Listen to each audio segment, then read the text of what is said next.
14 और 15 at that as, और इतने भद्दे कमेंट्स, और मैंने वहीं रोना शुरू कर दिया क्योंकि एक बच्चे को नहीं पता। और वो मैं अपने मेरे पापा ने कहा क्या हुआ, मैंने बोला मैंने कुछ गंदा नहीं किया, मैंने कुछ भी गलत नहीं किया, ये मुझे ऐसे क्यों लिख रहे हैं, ये मुझे ऐसे क्यों बोल रहे हैं, I am crying like anything. और मेरे पापा को ऐसा लग रहा है कि मैं इसको क्या बोलूँ कि बेटा तेरी कोई गलती नहीं है, वो ऐसे ही लोग हैं, उनकी सोच ही ऐसी है। तो हाँ, उस वक्त जब आपने नया नया ये चीज़ मैंने देखी थी कि लोग कमेंट करके आपको कैसे गलत फील करवा सकते हैं, उस वक्त बड़ा बुरा लगा था। पर अब एक और कंट्रोवर्सी आई जिसमें आपको घेरा गया कि luxurious ब्रांड्स का आप इस्तेमाल करती हैं, और लोगों ने कहा कि उपदेश देना आसान होता है, उसको निभाना करना मुश्किल। कैसे डील किया? नहीं, डील मैंने किया ही नहीं, क्योंकि देखिए आपने जो लाइन कही मैंने वहीं पे, मैं कहती हूँ ना कि LHS is equal to RHS, hence proved. मेरा उपदेश ये कभी था ही नहीं। जो लोग लिख रहे हैं, मतलब आप ऑब्वियसली मुझे वापस कमेंट करना अच्छा नहीं लगता कि अरे ये तो ये कहते, नहीं कहते, मैंने कभी नहीं कहा। यहाँ तक कि 15 साल पहले, अगेन आज तक पे ही पहला इंटरव्यू दिया था मैंने अपना, 15 साल पहले। उस इंटरव्यू में भी मैंने यही कहा है, क्योंकि मेरे घर के अंदर वो इंटरव्यू हुआ था। और मैंने कहा है मैं संत साधु साध्वी नहीं हूँ, ना मैं अपनी कथाओं में ये बात कहती हूँ। और यूथ होने के नाते जो आज यूथ मुझसे इतनी रिलेटेबिलिटी रखता है, क्योंकि मैं उनको नहीं कहती सब कुछ छोड़ने, मैं तो और कहती हूँ कमाओ भाई, पैसे नहीं छोड़ने हैं, कमाना है। क्योंकि अगर आपने सांसारिक जीवन चूज किया है, पैसा इज वेरी इंपॉर्टेंट। तो अपनी इच्छाएं, अपनी पसंद या पूरी करिए, अपने पेरेंट्स को एक अच्छी ज़िंदगी दीजिए, अपने आप को ज़िंदगी दीजिए, ट्रैवल करिए, पर उसके साथ आध्यात्मिक होना ज़रूरी है, क्योंकि ये आपका बेस है। अगर नींव कमज़ोर होती है तो इमारत गिर जाती है, और नींव आध्यात्म है, मेरी नींव आध्यात्म है। चाहे मैं कुछ भी करूं, मैं जानती हूँ मेरी नींव कमज़ोर नहीं है।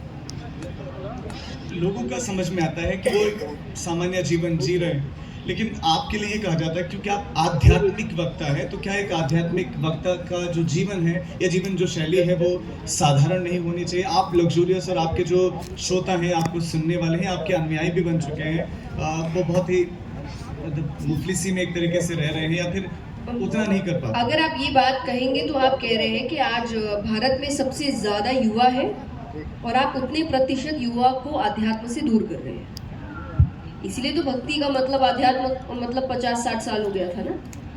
बुढ़ापे में भक्ति में माया नहीं है। आप मुझे एक सिंपल सी बात बताइए, मैं एक एग्जाम्पल देती हूँ जिसका मुझे आज तक वापसी आंसर नहीं मिला। जीवन का, इस संसार का, पूरे ब्रह्मांड का सबसे बड़ा आध्यात्मिक ज्ञान भगवत गीता है, जो दिया एक ऐसे व्यक्ति को गया जो आगे जाके राजा बनेगा। गीता जी में तो भगवान ने कहीं अर्जुन से नहीं कहा कि सोना छोड़ देना, राज्य छोड़ देना, ये जो गहने पहने छोड़ देना, ये जो तुम्हारा रथ है इसको छोड़ देना, जो वैभव है तुम्हारे पास छोड़ देना। और जब अर्जुन ने कहा कि मैं सब कुछ छोड़ के वन चला जाता हूँ, तो भगवान कहते हैं तो कायर वाली हरकत है। तो मैंने जिस गीता जी को पढ़ा, वहां तो कहीं नहीं कहा गया कि आध्यात्मिक होना मतलब माया छोड़ देना है। मुझे अगर छोड़ना ही होगा मैं वैराग्य लूंगी, मैं बीच का रास्ता नहीं अपनाऊंगी कि मैं यहाँ रहकर भी मैं कहूँ अरे मुझे कुछ नहीं चाहिए, और मन में आपकी सारी इच्छाएं हैं। तो मैं ये ऐसा जीवन नहीं जीना चाहती। I want to be honest, and I am honest. आप ऑनेस्ट हैं ना? बिल्कुल। एक सवाल जब मैं पता चला कि मैं आपके साथ सेशन करने वाला हूँ, तो लोग पूछे थे ये सवाल जरूर आपसे पूछा जाए। सवाल आपके विवाह के संबंध में कि कब शादी कर रही है किशोर? बढ़िया, पीछे से आगे।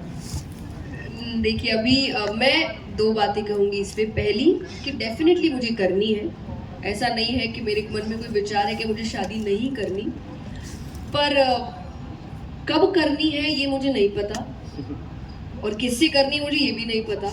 ये दोनों जब मुझे पता चल जाएगा तो मैं आपको बता दूंगी। जैसा मैंने कहा, आई एम ऑनेस्ट, मैं छुपाऊंगी नहीं आपसे। जिस दिन होगा मैं उसी दिन आपको पहला पोस्ट मेरा रहेगा that I am getting married, so don't worry. But अभी ऐसा कुछ भी नहीं है, अभी I am too busy with my work, और ना ही मुझे ऐसा लग रहा है कि मेरे आसपास कोई ऐसा है जिसको देखकर मुझे लग रहा है कि मुझे विवाह करना चाहिए। और आई थिंक आसपास के वातावरण को देखकर अब लगने लगा है नहीं करना चाहिए, जिस तरीके का सिचुएशन अभी चल रहा है। So I'm too scared with marriage, but I want to. I've always been a very big fan of this institution, but let's see कब होता है. बहुत अच्छा कॉन्सेप्ट है भी। आप जो कि आध्यात्मिक वक्ता है, लोग आपके पास आते होंगे पूछने के लिए कि हमें कब शादी करनी चाहिए, एक आइडल एज आपकी नज़र में क्या है विवाह की?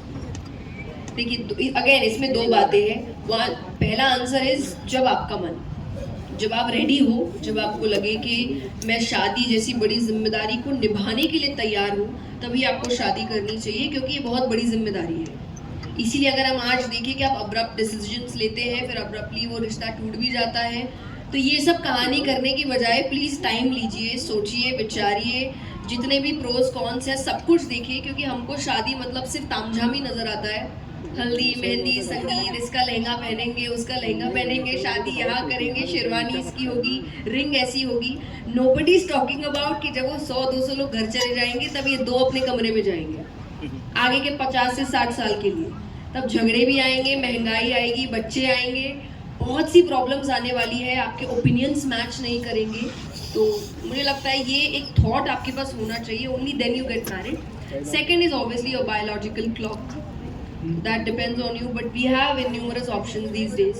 So if you think you're open to that, तो आप देख सकते हो. But हाँ, this is what I feel. क्या क्या क्वालिटीज होनी चाहिए? मतलब एक आप बता सकते हैं कि आपका क्या पैमाना है जिससे कई और जिनकी शादी हो रही होगी वो भी अपने आप में उस तरह के बदलाव ला सके, उस तरह का व्यक्तित्व बन सके? 2-3 चीज़ें बहुत मुझे लगता है बेसिक होती है, जिसमें पहला है रिस्पेक्ट.